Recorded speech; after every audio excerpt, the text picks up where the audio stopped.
बनवा उपासाची जेली अगदी घरच्या घरी, चवीला इतकी जबरदस्त की खाणारा खातच राहील.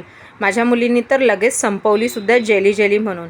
एक प्रकारे कराची हलवाच. अगदी मोजक्या साहित्यातूनच, एका साहित्यातून ही मी जेली बनवलेली आहे, ती पण उपवासाची. तर रेसिपीला सुरुवात करूया. सुरुवात करण्याआधी तुम्ही जर ही रेसिपी फेसबुकवर बघत असाल तर माझ्या पेजला फॉलो करा आणि यूट्यूबवर बघत असाल तर माझ्या चॅनलला सबस्क्राईब करा. त्याचबरोबर लाईक, शेअर आणि कमेंट तर नक्कीच करा आणि व्हिडिओ पूर्ण बघा, कारण कुठल्या वेळेला काय घातलं आहे ते तुम्हाला कळेल, म्हणून स्किप करून बघू नका, व्हिडिओ पूर्ण बघा. हॅलो फ्रेंड्स, मी लतिका, लतिकाज किचनमध्ये तुमचं स्वागत आहे. इथे मी 1 वाटी साखर घेतली. कुठली 1 वाटी प्रमाणासाठी घेऊन घ्यायची आहे. याला रात्रभर मी भिजत घातलं. आपण नेहमीचा साबुदाणा भिजवतो त्यापेक्षा मी जास्त पाणी घातलेलं आहे. आत्ताही साबुदाणा पूर्ण फुलल्यानंतरही पाणी आहे. आता मी याला मिक्सरच्या पॉटमध्ये काढून घेतलेलं आहे साबुदाण्याला.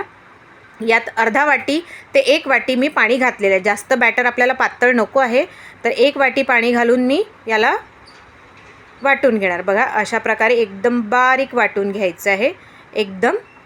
आता हे वाटून झालेलं आहे. गॅसवर मी कढई ठेवलेली आहे.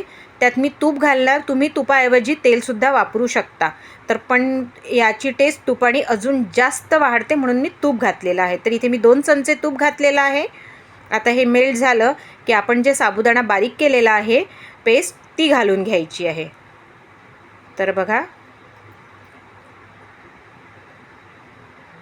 अशा प्रकारे घालून घ्यायची आणि गॅसची फ्लेम अगदी मीडियम ठेवायची आणि सतत फिरवत राहायचं. बघा आता हे घट्ट होत चाललेलं आहे आणि एक जेली कन्सिस्टन्सीमध्ये येत आहे. बघा असं ढवळत राहायचं. याला जर सोडून दिलं तर हे खालती तळाला लागतं, म्हणून याला सतत फिरवत राहायचं. आता बघा भरपूर प्रमाणात जेली बनलेली आहे. आता याला घोटतच राहायचं सतत. अगदी आता थोडीच उरलेली आहे. आता यात मी साखर घालणार. तुम्ही जी वाटी मेजरमेंटला घेणार, तुम्ही हा बाऊल मेजरमेंटसाठी घेतला होता, याच्याने 1 वाटी मी साबुदाणा भिजत घातलेला होता, तर या वाटीनी 1.5 वाटी मी साखर घातलेली आहे. तुम्ही हवं तर थोडं गोड जास्त खात असाल तर तुम्ही 2 वाटीसुद्धा घालू शकता. मी इथे 1.5 वाटी घातलेली आहे आणि याला छान मिक्स करून घेणार. तर साखर यात बघा छान विरघळलेली आहे. आता यात मी वरतून काजू घालणार. पहिल्यांदा शेंगदाणे घालते आहे. शेंगदाण्याला मी भाजून साल काढून घेतलेला आहे. ऑप्शनल आहे शेंगदाणे. तुम्ही हवं तर अशीच काही न घालतासुद्धा जेली बनवू शकता. आता मी यात काजू घातलेले आहे.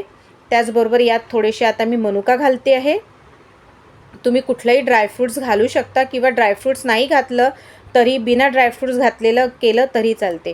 मी इथे फूड कलर यूज करते आहे. मी येलो कलरचा फूड कलर यूज करते आहे. तुम्ही कुठलाही कलर यूज करू शकता किंवा नाही केला तरी चालेल. कलर हे ऑप्शनल आहे.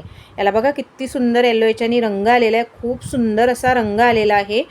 आता बघा हे घट्ट होत चालली. अजून 5 ते 10 मिनटं आपल्याला मीडियम फ्लेवर याला फिरवत राहायचं आहे, म्हणजे छान होणार. हे बघा अशा एका ठिकाणी आलं की आपलं हे जेलीचं मिश्रण रेडी झालेलं आहे. आता मी इकडे एका ताटाला तूप लावून घेतलेलं आहे. तुम्ही हवं तर बेकिंग पेपर असेल तर त्यावर सुद्धा करू शकता.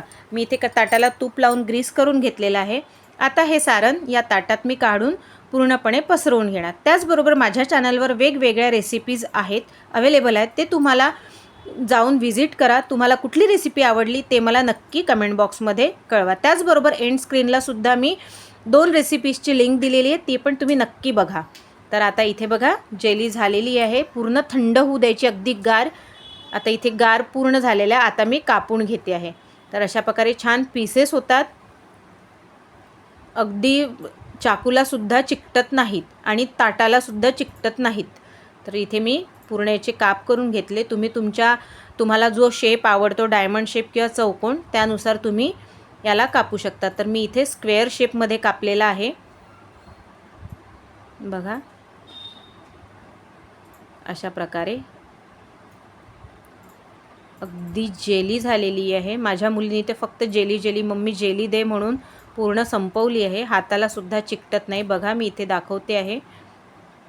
तर ही जेली तुम्ही अशी सुद्धा खाऊ शकता किंवा मग याला तुम्ही कोकोनट, आपलं जे असते कोकोनटचा चुरा म्हणजे खोबरा किस, त्यात असं डिप करून सुद्धा खाऊ शकता. बघा अशा प्रकारे याला वरतून डेसिकेटेड कोकोनट लावून घ्यायचा आणि असा सुद्धा खाऊ शकता. तर मी याला सगळ्याला कोकोनट लावून घेते, कोकोनट पावडर, आणि सर्व करते आहे. तर बघा किती छान मस्त जेली झालेली आहे. आहा, चवीला तर जबरदस्त. उपवासाच्या दिवशीसुद्धा एवढी जबरदस्त रेसिपी आपण खाऊ शकतो. तर मग कशी वाटली रेसिपी नक्की कळवा. त्याचबरोबर करून बघा, खाऊन बघा, मित्रांना शेअर करून बघा. तर भेटूया पुढच्या रेसिपीत. तोपर्यंत बाय.